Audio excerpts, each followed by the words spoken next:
Hello everyone, welcome back to another video from Quick Guide. Today in this video, I'm going to show you how you can log in into your African bank account. So follow some simple steps with me. Open your web browser and in the search bar, type in African Bank Login. And as the search result, you can see on the first option, African Bank Online Banking. Click on it. It will redirect you to the login portal of African Bank. And over here, enter the login details of your account. Enter the username of your account, and over here enter the PIN that you had set while registering your account. Once you do that, enter the password in the password section. After that, click on login.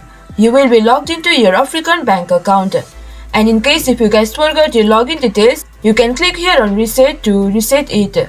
And if you guys do not have an account, or if you want to create a new account in African bank, click here on register.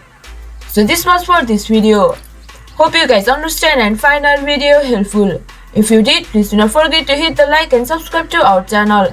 And also hit the bell icon for latest videos and drop a comment for reviews and more content like this. I will see you guys again in our next video. Thank you guys for watching.